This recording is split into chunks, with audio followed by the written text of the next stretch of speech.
After 3 agonizing years of news and previews and stupid theories and everything else, and an even more painful month, Batman v Superman is finally out. And speaking of which, welcome to my channel. This is the first time you're catching me, that I'm Mr. Dark Phoenix, here with my Holy Trinity, actually featuring Batman and Superman here. Please hit subscribe if you have not already. I review Gotham, Lucifer, Supergirl, The Flash, Agents of S.H.I.E.L.D., Arrow, Legends of Tomorrow, Teen Wolf, Game of Thrones. My weekly Wednesday theory show comes out on Wednesdays, and I review movies when they come out.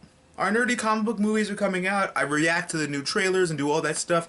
I don't want you guys to miss out on anything, so like I said, if you haven't already, please hit subscribe for all the awesome nerdy content that's coming your way. Now, instead of making 2 videos for this, I don't believe in that, I'm going to start with the non-spoiler part of this review first. And I'm going to be working up various notes so I don't miss anything important, because I have a lot to catch up on in this. So let's jump right on in to the first part, the non-spoilery review of Batman v Superman.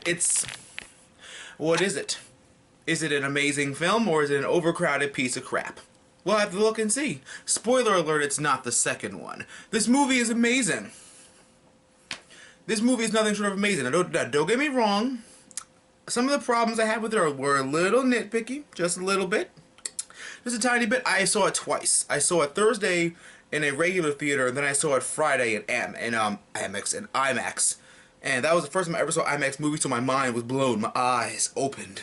I've never seen something so beautiful on a bigger, louder screen than in IMAX. One of the things I love about being amongst comic book fans, whether we're at Comic-Con or anywhere, is just the sheer notion that we are all friends who love the same shit. I made 2 new friends in the line waiting for the movie. But let's talk about the movie now. Lots of complaints, obviously, from Marvel fantards and people that believe Christian Bale is the best Batman. You get out of here with that shit. Y'all complain about Ben Affleck, and yet he's the best on-screen Batman we've had so far, but that's none of my business. Ooh, Truth apple juice tastes so good. Let's talk about the movie now. As a whole, it's the mass consequences of the Kryptonian invasion from Man of Steel. This is the direct continuation from Man of Steel. Batman finds out about it, and he wants to kill him because he thinks he's way too powerful for his own good, and what if he decides to go down the wrong path? Superman just doesn't give a shit about what anybody's saying. He told Lois when she was in the bath. They were like, they're talking, I don't care, Lois. I just don't care. Good. Good. That's the American hero that I have always looked up to when I first started loving Superman and reading comics. Later on down the line, we have our conflicts and everything else, and we have a lot of conflicts. Like Lex is introduced. Lex was played great by Jesse Eisenberg. I had faith in him from the get-go. If any of you have seen Now You See Me, that's the movie where I knew he was going to be a good Lex. Now we have Enter Lex Luthor, who has found a little shard of kryptonite and found out that it hurts and it degenerates the Kryptonian cells, weakening them. So now Lex is out to destroy the Kryptonians and do everything else. It's a great movie. If you're into this part, for the non-spoilery parts, I'm afraid if I keep going, I'm going to accidentally spoil something, so now we're going to jump on into spoiler country. So, if you haven't seen Batman v Superman yet, give me that like, and still subscribe and all that good stuff. Sure, they're awesome nerdy friends, but this is going to be spoilers from here on out, right now. So, our cameos. Let's talk about our cameos. The Flash got 2, technically, because Bruce had a dream when his Fisher-Price dial-up internet wouldn't decrypt the damn file transfer long enough, and he was like, you were right about him! You have to find us! Shit's gonna go down! I'm like, thanks, Barry. You've only been in this movie for about 10 seconds. You've already ruined the universe. The life of a speedster. Wonder Woman's picture that she stole didn't, but she was like, oh, he has a picture that belongs to me. And he's like, this picture doesn't belong to you, it is you. It's a picture from 1918, which is a big tease to her own movie coming out next year. Cyborg is created pretty much, I believe, the same way as in Justice League War a little bit, where he's, I don't know if that's a live human being behind his father. Please let me know if it is. Comment down below if it was. But they find the mother box, and it creates him, and then there's a big explosion. That's what deals with that. Aquaman is not captured like I thought. Darn. And he didn't I'll talk about it later. But he's seen, you know, his blue eyes and it's Aqua Drogo, and I'm like, oh my god, it's Aqua Drogo. He looks so badass, and he pool cues his trident and like knocks somebody really far with like a big Aqua-y sonic boom. And Wonder Woman's in the movie, so she doesn't have a cameo. But Alfred did mention gods wielding thunderbolts. So I was like, is that Shazam? Is he talking about Shazam or Zeus? I'm not too sure. Either way, I'm gonna leave it at Shazam. There was a there was a Hal Jordan cameo Easter egg, but you really had to squint really far. They kept mentioning Ferris Air. There was a bunch of Ferris Air jets during one of the scenes, so I'm like, Hal Jordan's in one of those ships. My friend's like, how do you know? Name someone else that works for Ferris Air. I'll wait. And I got no answer. Besides, what's her face? Why would she pilot a jet? She's a secretary. And a lot of people have been complaining about this movie. I really feel like the complaints are, some of them aren't merited, some of them might be, but and see it first and then talk all the shit you want. Don't be one of those people that hides behind a keyboard and talk shit and you haven't seen it. In life, if you want to talk shit about something, you have to see it first, because that's just the basic laws of the jungle. Ben Affleck is the greatest Batman we have ever had on screen to date. I believed in Batfleck since day one. He was brutal. He fought. The Batmobile sequences were funner in this movie than they were in the entire game of Arkham Knight. If I could have done that in Arkham Knight, I would have been great. Just awesomely great. Now, in Batman and Superman Me, this is one of the nitpicky things I thought about. One of the things I didn't like with the nitpicky thing was, I thought they were going to fight at least 2 or 3 times. I thought that, like, in the one scene where Superman goes to punch him and he blocks it, I thought that was like, okay. The first time they fought didn't work because the suit can't comprehend him. But then Batman finds kryptonite, and then they go for round 2. Pretty much, I thought the movie dragged on for a little bit when I saw it for the first time. But then day 2, when I saw it in IMAX, I finally realized that it's not that it drags on. Every movie that's 2 hours long is going to drag. It's just, that's just what it's going to do. Whether you're Lord of the Rings, whether you're Star Wars, whether you're whatever 2-hour plus movie you are, you're going to drag. It's just one of the things. But this movie is about consequence and sacrifice and the real world limitations that we should put on someone like Superman. I don't think they should, but that's just me. And everything else that's been happening, like Batman kills people in this movie, and I am so glad that he has done this, because that made his fight so much more believable. This Batman's pissed off, and he wants to take out everybody in his wake. And just for you guys, like, oh, Batman doesn't kill and Batman doesn't use guns. Yes, he does. Batman was a gun-wielding maniac when he first came out. Shot gangsters, shot a whole shitload of people. Let's just stop that nonsense right there. Let's see. Batman kills KG Beast, various gangsters. He hangs a mentally ill patient from the Batwing and lets him die then. In Batman Begins, he lets Ra's al Ghul die without saving him, so that counts as murder. Tim Burton's Batman murdered the Joker and a bunch of other, and like, I think 2 or 3 other people, and that was Michael Keaton. Michael Keaton didn't give a shit then, I'm pretty sure he don't give a shit now. But like I'm saying, he had to kill, and I liked it. I feel like it's just like the whole Man of Steel thing. You kill once, and then you realize that that's not the way that you do things. Or maybe they do. I don't care. I just want to see him brutally murder people again. And for the people that keep saying that, oh, DC's desperate to try and catch up to Marvel, I'm going to put that shit to rest right now. Because this DC as a whole, DC Comics, has one thing that Marvel doesn't have. I guarantee you, before Iron Man first came out, who would have known who Iron Man was if it wasn't for the movie? Let's speed up a little bit to their cinematic universe. Who would have known who Black Widow was? Captain Marvel, the female one? Hawkeye? Guardians of the Galaxy? No one knew who Guardians of the Galaxy were before the movie came out. Even Bucky as the Winter Soldier. At one of my old jobs, one of my coworkers, she was like, oh, I wonder who the Winter Soldier is. And I'm like, it's Bucky. And she was legit pissed off at me and didn't know what to do. She was like, why would you spoil that for me? And I was like, I'm sorry, I assumed that you picked up something. Captain America related, or at least, you know, did the research about who was in it, but I guess you didn't. That's Marvel's advantage slash disadvantage. A lot of people don't know who their characters are, so they make separate solo movies to lead up to the big to the big movie showdown. That's how it's been. That's their formula. I'm not saying it's bad. It's a good formula. Inform people who your characters are so that they know who they are in the movies. That's a great formula. DC's formula is taking what we already know and just putting it all on screen all at once. If you ask somebody who Batman is, they'll tell you. Who's Superman, they'll tell you. Wonder Woman, anybody else, really. Even before DC blew up, a lot of people knew who their characters were. DC's advantage, DC's strategy is to understand us as the fans that we have seen Justice League or Justice League Unlimited or Teen Titans or Young Justice, or have watched the various animated series and cartoons, or played the video games, and have done our research on our own, or have our friends that do all that stuff for us. So instead of just accusing them of that this is just a sad catch-up game, think of it as, you already know who our characters are, so why waste time?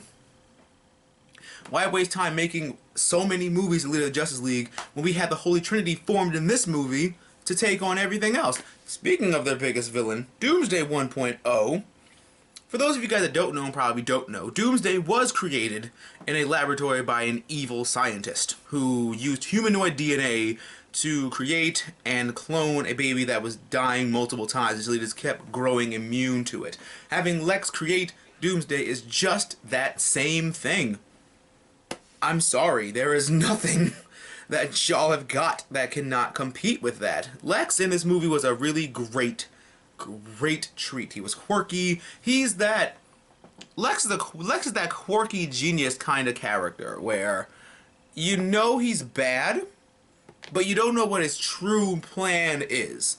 At first you think his plan is to destroy Superman. Then you find out that he wants Batman or Superman to kill each other so that they can get each other out of the way so that he can have his own plan. And then he kidnaps Superman's mom, makes him fight him anyway, and then that stuff happens. But then you want to find out that he wants to save the world. All the worst villains are the ones that believe they're saving the world, whether it be Lex or Sinestro or Ra's al Ghul. That's just them.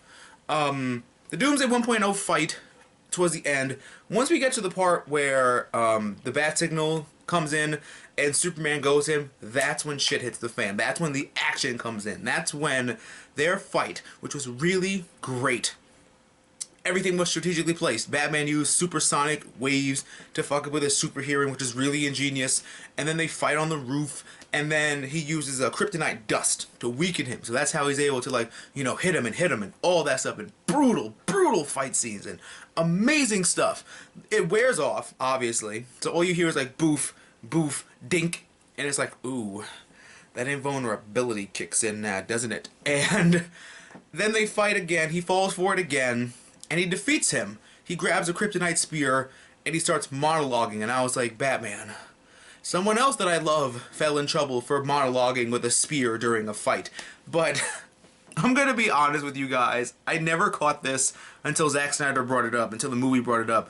Batman and Superman have the same, their mothers have the same name. And that's Batman's kryptonite. I am so glad that Zack Snyder exposed Batman's greatest weakness, his parents. You bring up his parents and he's basically out for the count. And that's his greatest thing. He was like, save Martha. He's like, why'd you say that name? Why? And I was like, okay, we know that that's your mama. But I was in the theater like, holy crap.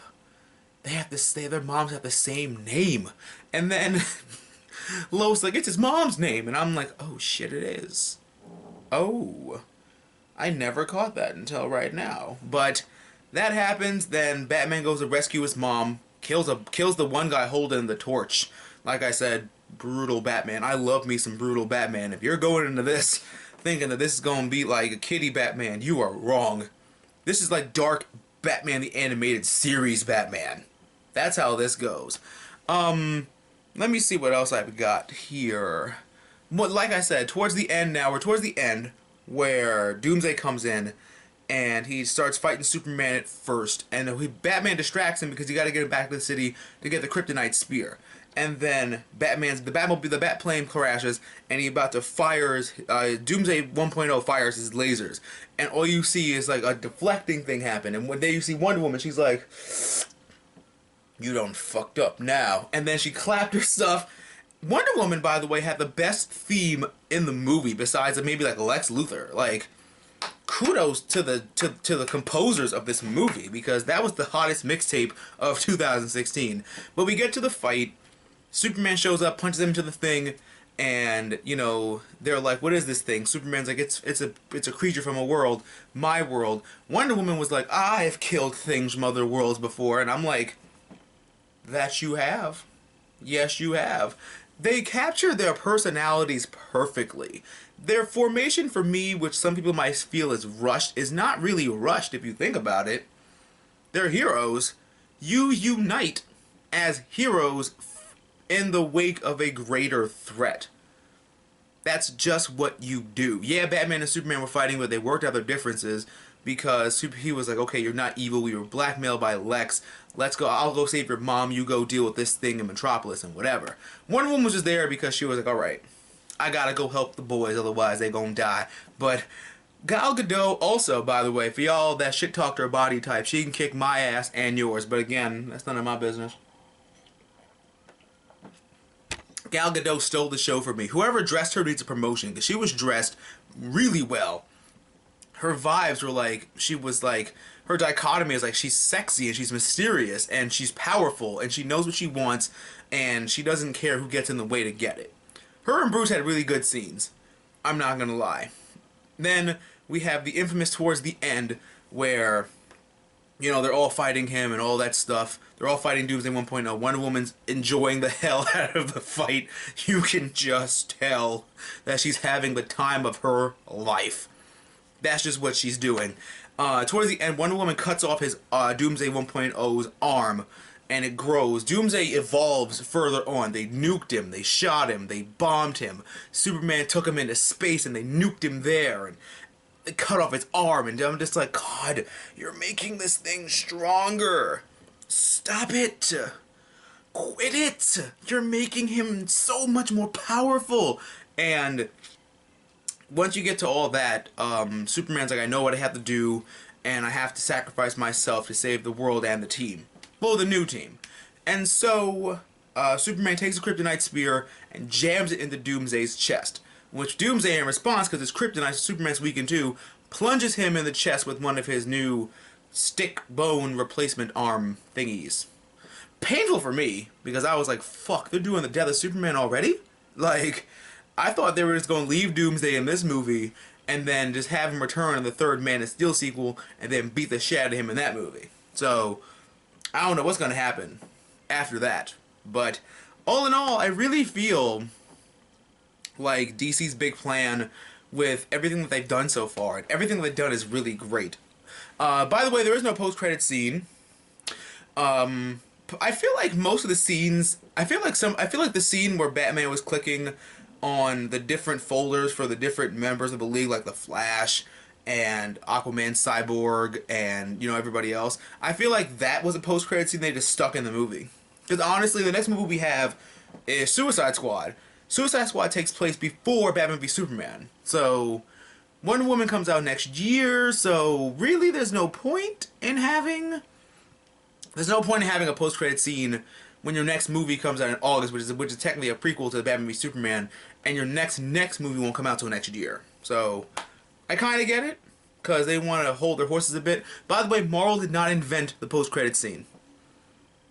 So, stop that. Marvel perfected it, but they didn't create it. So, you can cut that out right now. But, like I said, everything in this movie was really great. I've seen it twice. I'm probably going to see it more, but not in IMAX. I'm going to see it regular. But everything from Lex and Ben Affleck and Alfred and Superman and just everything that I wanted from this movie was there. Everything I wanted from a Batman that's brutal and actually knows how to fight. It doesn't have a cancer voice like he smokes 10 packs a day. And, by the way, that Man-Bat scare got me again. If y'all remember me streaming Batman Arkham Knight, I got scared when Man-Bat scared me and my friend. And he got me again, and I was very upset. Because I was like, damn you, Man-Bat. But, please see the movie. If you haven't already, please see the movie. Don't talk shit about it without seeing the movie, because then you look like an unknowledgeable person, and that's just not good. This movie was great. I enjoyed it a lot. I really love what they're doing with the universe, and this movie is not gonna bomb. This movie's making so much money, and it's gonna be great. I just want to make sure I got all my points across, and yeah, I pretty much got everything out that I wanted to get out, because I love this film. I love what they're doing. I'm giving it a solid 8. A definite solid 8. Go watch it. Watch it with your friends. Rewatch it to catch all the Easter eggs. There's a lot of Easter eggs in this movie, and it's got a great mix of story and action and everything else. One of the saddest deaths, though, was Mercy, because I was very upset that she died. Because I was like, well, fuck. That's like Lex's left hand. I'm like, how you do that to poor her? And there's a 3-hour R-rated Blu-ray cut. They confirmed the Blu-ray's coming out in July. So there's going to be a 3-hour R-rated cut to that. So I feel like a lot of the questions that people had and some of the smaller minor concerns are going to be answered in that movie. But like I said, DC has no need to play catch-up with Marvel. They know that we know who their characters are, and that's their formula. Enough with the Marvel favoritism, because yeah, they're doing their thing, DC's doing their thing. The companies don't hate each other, it's just the fanboys and the fangirls that hate each other. So I would just recommend seeing the movie. I loved it. Thank you guys so much. What a perfect time to bring up, if you've watched the whole video, thank you so much. As a reward, I am doing another superherostuff.com gift card giveaway. All you have to do is be a subscriber and leave a comment on this video. What did you guys think about Batman v Superman? Which Easter eggs did you catch? What do you think about everything that other universe is building? And which DC movie are you most excited for next? I'm excited for Suicide Squad. But thank you guys so much again for your time and for watching the movie and for telling me what you think about it. I love to talk with you guys about it. And don't forget, about the giveaway for the $20 gift certificate for superherostuff.com, just comment down below and be a subscriber, leave a comment on this video. Brownie points if you share it across your social media. But thank you guys so much for everything. I hope you enjoyed the movie. Let me know what you thought about it down below in the comments. Don't forget to give me a big thumbs up, comment, rate, subscribe, share with all your awesome nerdy friends. And always remember that through good times and bad times, remember to geek out and enjoy your lives. And I'll catch you guys next time for another great video. Oh, and in case you guys are watching this, big shout outs to my 2 new friends, Sadiq and Devon, that I met at the movies. Let's see if you're watching this.